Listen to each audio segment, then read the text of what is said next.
আমরা 4 নম্বর পয়েন্ট বলেছিলাম যে হিংসার জ্বলন সম্পর্কে চিন্তা করা। তার মানে হিংসা যে আপনার ভিতরে একটা জ্বালাপোড়া করছে, মানে প্রকাশ করার জন্য, যাকে আপনি হিংসা করেন এই হিংসার বিষয়টা তাকে তার কাছে প্রকাশ করার জন্য, পেশ করার জন্য, নিবেদন করার জন্য আপনার শরীর জ্বলন তৈরি হয়েছে, জ্বালা তৈরি হচ্ছে। কিরকম? যেমন আমরা জানি যে উনুনে যখন আমরা বা গ্যাসে যখন ভাত রান্না করা হয়, তখন ভাত যখন রান্না করার শেষ পর্যায়ের দিকে চলে আসে, তো পানি কিন্তু একদম টকবক টকবক করে উত্তোলিত হতে থাকে, ফুটতে থাকে, ভাতগুলো কি হয়ে যায়? সিদ্ধ হতে থাকে। ঠিক তখন যেমন ভাত সিদ্ধ হওয়ার জন্য, ভাত পরিপূর্ণ হওয়ার জন্য একটা শব্দ হয়, এর দ্বারা বুঝি যে কিছুক্ষণ পরে কি হবে? ভাত হয়ে যাবে, সিদ্ধ হওয়ার পথে, একটু পরে ভাত নামাতে হবে, ঠিক কিনা? ঠিক তদ্রূপ আপনার আমার ভিতরে হিংসা প্রকাশ হওয়ার আগে এরকম একটা জ্বলন, উত্তেজনা তৈরি হয়, যেটা আসলেই আমরা বুঝতে পারি যে এখন কিছু না কিছু আমার জবান দিয়ে আসবে, আর যেটা আসবে সেটা হিংসাত্মমূলক কথাবার্তা, হিংসাত্মমূলক আচার ব্যবহার। তো এই আচার ব্যবহার, কথাবার্তা হোক হইবা আমরা পুরুষ বা স্ত্রী বা সন্তান বা স্বামী, যে যে স্থানে থাকি না কেন, যখনই এই হিংসাত্মমূলক কথাবার্তা, আচার ব্যবহার প্রকাশ পেতে যাবে, তখনই আপনি চিন্তা করবেন এটা প্রকাশ করলে আমার লাভ কতটুকু, ক্ষতি কতটুকু। কেননা যে কোনো জিনিসে আমরা যদি লাভ ক্ষতি বিচার করি, তো এখানেও কিন্তু লাভ ক্ষতি বিচার করা প্রয়োজন। যে আপনি যে হিংসা প্রকাশ করবেন কথায় বা কাজে, এই হিংসা প্রকাশ করার ফলে আপনার লাভ কতটুকু, আর যাকে আপনি হিংসা করছেন ওই মাহজুব ব্যক্তি, যার উপর হিংসা পতিত হবে, ওই হিংসাকৃত ব্যক্তির লাভ বা ক্ষতি কতটুকু, আপনার লাভ বা ক্ষতি কতটুকু, এটা তো চিন্তা ভাবনা করতে হবে। কেন আপনি জমিতে ধান ফলিয়েছেন, আলু ফলিয়েছেন, রসুন ফলিয়েছেন, আপনি চিন্তা করেন না যে কোন সার দিলে ফলন ভালো হবে, কখন নিড়ানি দিলে ফলন ভালো হবে, কোন সারটা ফলালে ঘাস কম হবে, এগুলো চিন্তা ভাবনা করে যে সবকিছু আমরা করি। এমনকি বিবাহে একজন 100, 150, 200 কে অনেক মেয়ে যাচাই বাছাই করার পরে কিন্তু বিবাহ করা হয়, অবিবাহ করে থাকে, তারপরও কিন্তু বৈবাহিক জীবনে সমস্যা হয়। তাহলে সব দিকে আপনার বাসন রয়েছে, যাচাই বাছাই আপনার রয়েছে, বাছাবাছি রয়েছে, চিন্তা ভাবনা রয়েছে, তা আপনি একজনকে হিংসা করবেন। তো হিংসা করার আগে আপনাকে চিন্তা করতে হবে না যে এটা আমার 100%-এর মাঝে কত পার্সেন্ট আমার লাভ, কত পার্সেন্ট তার লাভ, আমার কত পার্সেন্ট ক্ষতি, তার কত পার্সেন্ট ক্ষতি, এটা যাচাই বাছাই করতে হবে। আর যদি করতে না পারেন বা না করেন, তাহলে এটাকে বিবেকবান বলা যায় না। কারণ যার বিবেক আছে সে কিন্তু চিন্তা ভাবনা করেই কাজ করে, ঠিক কিনা? তো আল্লাহ সুবহানাহু ওয়া তাআলা বলছেন যে ওয়ালা ইয়াহিকুল মাকারু সাইয়্যু ইল্লা বিআহলিহি, সূরা ফাতিরের 43 নম্বর আয়াতে, যে এই যে মন্দ চিন্তা, চেতনা, হিংসা, বিদ্বেষ, মন্দ ষড়যন্ত্র যেগুলো করা হয়, এগুলোর জন্য কোনো কিছুই উপযুক্ত হয় না ইল্লা বিআহলিহি, তবে যে এই মন্দ ষড়যন্ত্র করে, কলাকৌশল করে, এই সব মন্দ ষড়যন্ত্র কলাকৌশল তার কাছে গিয়েই পৌঁছে যায়। দেখা যায় এরকম ইতিহাস রয়েছে আপনার আমার মাঝে, যে এক ভাই আরেক ভাইকে জিজ্ঞাসা করে, ভাই আমার আলু এবার নতুন আমি রোপণ করেছি, তো কোন সারটা দিলে ভালো হয় বা কোন ওষুধটা দিলে আলুটা ফলন ভালো হয়। সে যদি হিংসা করে, তখন মনে মনে আমি যেটা ব্যবহার করি সেটা বলবো না, অন্য একটা বলি। তো সে চিন্তা ভাবনা না করে, যদি হিংসা করে, চিন্তা ভাবনা না করে একটা বলে দিল যে এটা আপনি ব্যবহার করেন, তো দেখা গেল তো হিংসা করেও যে ওষুধ বা যে মেডিসিনের কথা বলেছে, ওই ব্যক্তি ওইটাতে বিশ্বাস করে, কিন্তু তার ভিতরে কোনো হিংসা ছিল না, ওইটা বিশ্বাস করে যখন সে তার বীজের মধ্যে মিশিয়ে দেয় বা ছিটিয়ে দেয় বা জমিনে ছিটিয়ে দেয়, এরপরও তার ফলন ভালো হয়। কিন্তু যে ব্যক্তি হিংসা করে, তাকে ভালোটা বলেনি, বরং নিজে ভালো, যেটাকে ভালো মনে করে সেটাই ছিটিয়েছে, এরকম মনে করে ইতিহাস রয়েছে, প্রমাণ রয়েছে, তারপরেও তার বীজটা ভালো হয়। কারণ সে অন্যের ক্ষতি করতে চেয়েছে, অন্যের খাদ্য নষ্ট করতে চেয়েছে, অন্যের ব্যবসা নষ্ট করতে চেয়েছে, তাই আল্লাহ তার ব্যবসাটাই আগে, তার ফলনটাই আগে, তার জীবনটাকেই আগে নষ্টের দিকে, ধ্বংসের দিকে নিয়ে গেছে। এর কারণ সে চিন্তা করেনি যে আমি যে হিংসা করে তাকে যে ভুল কিছু বলতেছি, ভুল ফতোয়া, ভুল মাসআলা, ভুল সালাত, ভুল আকীদা, ভুল জিনিস, ভুল পথে, ভুল খাদ্য আমি তাকে দিচ্ছি বা উপদেশ দিচ্ছি, তো এগুলোতে তার উপকার কতটুকু, আমার উপকার কতটুকু, তার ক্ষতি কতটুকু আর আমার ক্ষতি কতটুকু। আপনি যে একজনকে হিংসা করে বলছেন বন্ধুত্বের ছলে যে আমি বিড়ি খাই, ও বিড়ি খাবে না, মানে দোষ, সমস্যা নেই, একটা বিড়ি একবার খেলে কোনো সমস্যা হয় না। তা আপনি নিজে খান, আপনার অপর বন্ধু খায় না, হিংসা করে তাকেও শিখাতে গিয়েছেন, তাকেও বিড়ি খাওয়া শিখিয়েছেন। সে যত লোককে শিখাচ্ছে, সে যতবার খাচ্ছে এবং যত লোককে শিখিয়েছে তারা যতবার খাবে, এগুলোর সওয়াব হবে না নেকি হবে, আপনি কি একবার এগুলো চিন্তা ভাবনা করেছেন? হিংসার ফলন, হিংসার যে চারা রোপণ আপনি করেছেন, এটাতে আসলে কতটুকু আপনার উপকার বা কতটুকু ক্ষতি আপনি আমাকে একবার চিন্তা ভাবনা করেছি? অথচ আল্লাহ সরাসরি বলে দিয়েছেন যে এতে 100-তে 100 অবশ্যই ক্ষতিকার। যে হিংসা করছে তার, যে বিদ্বেষ করে তার, যে মন্দ ষড়যন্ত্র করে তার, যে অন্যের জন্য খাল করে, সেই 100% পতিত হওয়ার সম্ভাবনা বেশি রয়েছে। এ কথাই আল্লাহ বলছেন যে ওয়ালা ইয়াহিকুল মাকারু সাইয়্যু ইল্লা বিআহলিহি, যে করে সেই করে, যে মন্দ ষড়যন্ত্র করে এই মন্দ ষড়যন্ত্র তার জন্যই উপযুক্ত হয়।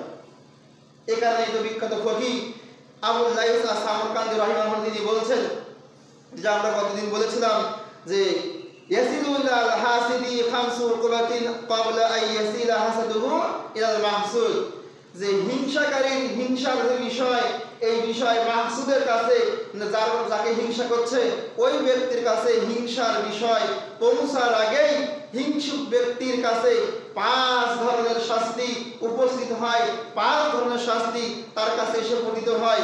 অথচ এখন পর্যন্ত তার হিংসার বিষয় হিংসাকৃত ব্যক্তির কাছে পৌঁছায়নি।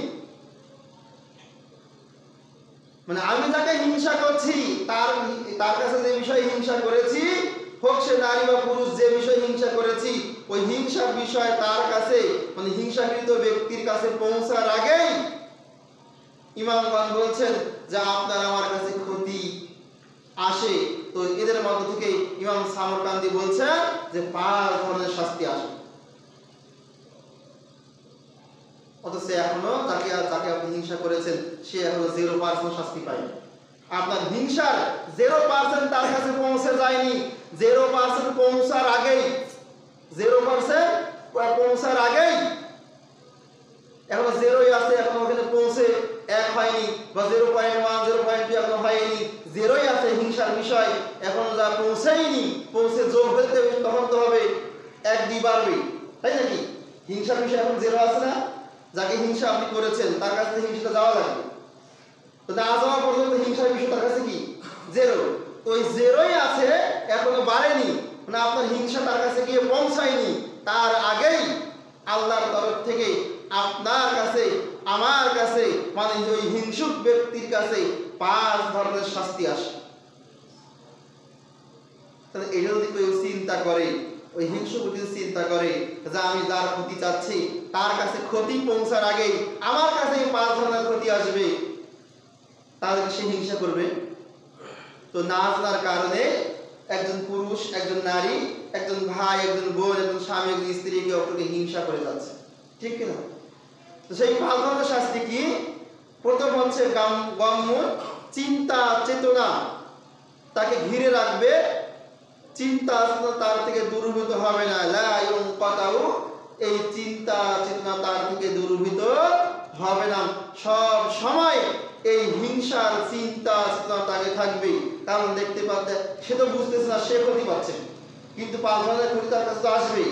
তো সে যখন আরো তার নিয়ামত ধ্বংস হচ্ছে, আর যাকে হিংসা করে তার নিয়ামত এখন ধ্বংস হচ্ছে না, এটা যখন সে বুঝতে পারে, তখন সে আরো বেশি কিভাবে তার হিংসা করা যায়, কিভাবে তার নিয়ামত ধ্বংস করা যায়, কিভাবে তার ক্ষতি করা যায়, এই চিন্তা চেতনা সে করতেই থাকে সর্বদাই।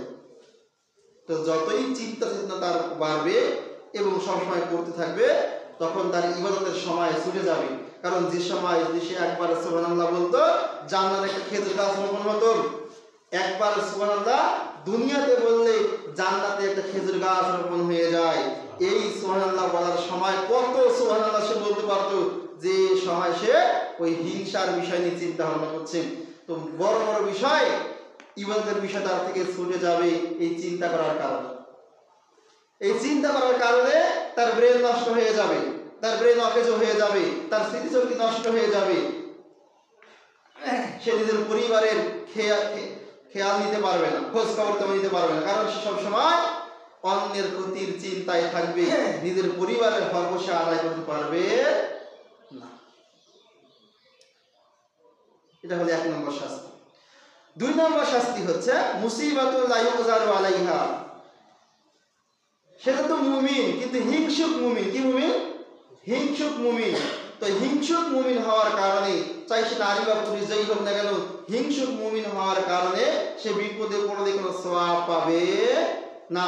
অথচ আমরা কোরআন সুন্নাহ থেকে জানি মুমিন ব্যক্তি বিপদে আপদে পড়লে, এটি ধৈর্য ধারণ করলে আল্লাহ এর প্রতিটি পদক্ষেপে, প্রতিটি বিপদ আপদের জন্য আল্লাহ নেকি দান করবে, ঠিক কিনা? কিন্তু এই হিংসুক ব্যক্তি এটা ধৈর্য ধারণ করলে সে নেকি পাবে না, ওটা আজর পাবে না। কত বড় তার ঘাটতি হচ্ছে। এক বড় চিন্তা ভাবনাকে আমরা করি, এখানে হিংসার আগে চিন্তা ভাবনা করতে হবে যে এতে আপনার ক্ষতিটা কি আর লাভটা কি। 3 নম্বর ক্ষতি বা শাস্তি বলতে পারে মুজাম্মাতুন লা ইউহমাদু আলাইহা। ওই ব্যক্তি এতটাই সমাজে মানুষের কাছে, নারী পুরুষ, বড় ছোট, বৃদ্ধ, যুবক যুবতী, বয়স্ক সকলের কাছে এতটাই নিন্দিত হবে, এতটাই তৃষ্ণিত হবে, এতটাই অপদস্থ ব্যক্তি হবে, অপছন্দের ব্যক্তি হবে। সে যদি ভালো কাজও করে, সমাজের জন্য ভালো ভালো কাজও কিছু কিছু করে, কিন্তু তার ভালো কাজের তুলনায় এই নিন্দার বিষয়টা বেশি হওয়ার কারণে, মানে হিংসা তার ভিতরে বেশি থাকার কারণে মানুষ তাকে যে অপছন্দ করছে, তিরস্কার করছে, তাকে আর পাশে চায় না, তাই কাছে চায় না, এই বিষয়টা বেশি হয়ে যায়।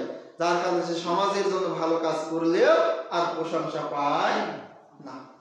হয়তো দেখা যাবে চাপ করে মাইকে বলতে পারে যে আমাদের এখন বিখ্যাত দানবীর অমুক এলাকার বিখ্যাত দানশীল ব্যক্তি, এটা সামাজিকতার চাপে, দান নেওয়ার চাপে, সুবিধা পাওয়ার চাপে পড়ে হয়তো মাইকে কেউ বলতে পারে বা মুখে কেউ বলতে পারে, যাকে আমরা পাম্পট্টি বলি।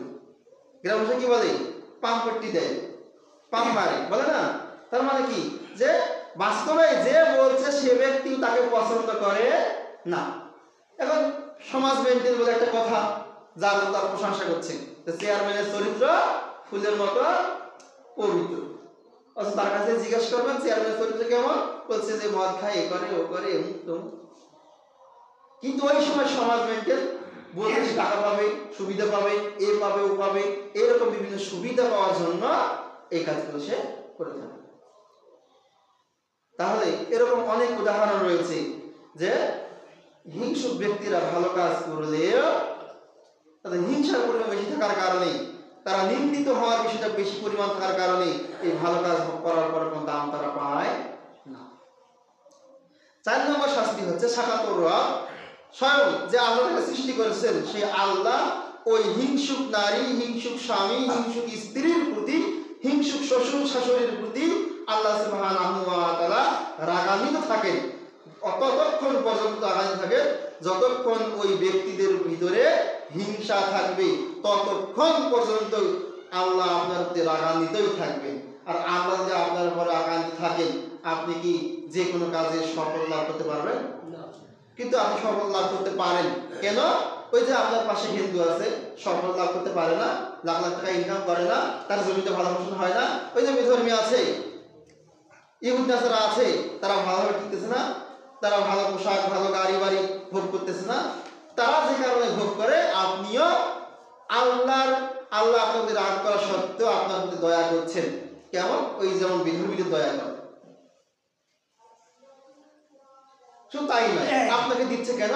কারণ আপনি যেখানে আছেন সেখানে আরো আল্লাহর অসংখ্য, আল্লাহ শুকরিয়া আদায়কারী, প্রশংসাকারী জীব পদার্থ রয়েছে, মানুষ রয়েছে, জিন ইনসান রয়েছে, গাছপালা রয়েছে, পশু পাখি রয়েছে। তাদের দিকে দৃষ্টিপাত করেই আল্লাহ আপনার প্রতি রহমত করতেছেন। আপনি হয়তো মনে করছেন আমি তো ঠিকই চলছি, কিন্তু এটা আমরা বুঝবো কখন? যখন মরার সময় আসবে। আবার বুঝবো কখন? যখন মরে চলে যাবো কবরে। আরো বুঝবো কখন?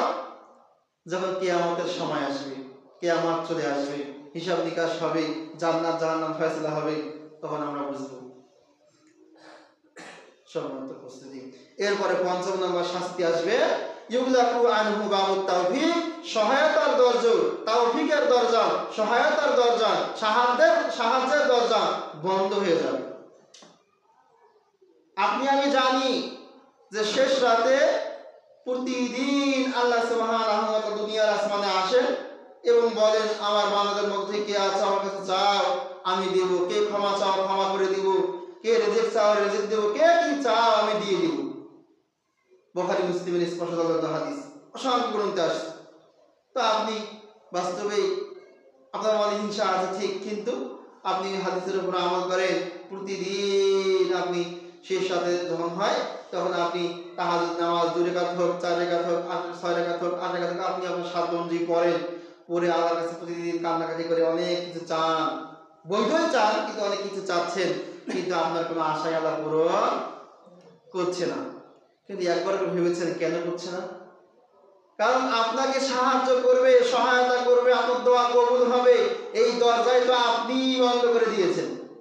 কিভাবে? হিংসা থাকার কারণে। কিভাবে?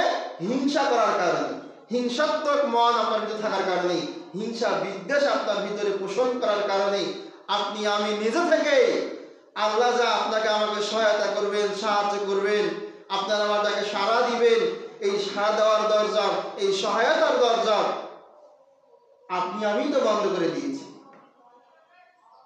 এটা হলো 5 নম্বর শাস্তি, ইউগলাকু আনহু বাবুত তাওফিক, তার থেকে সহায়তার দরজা, সাহায্যের দরজা বন্ধ হয়ে যাবে।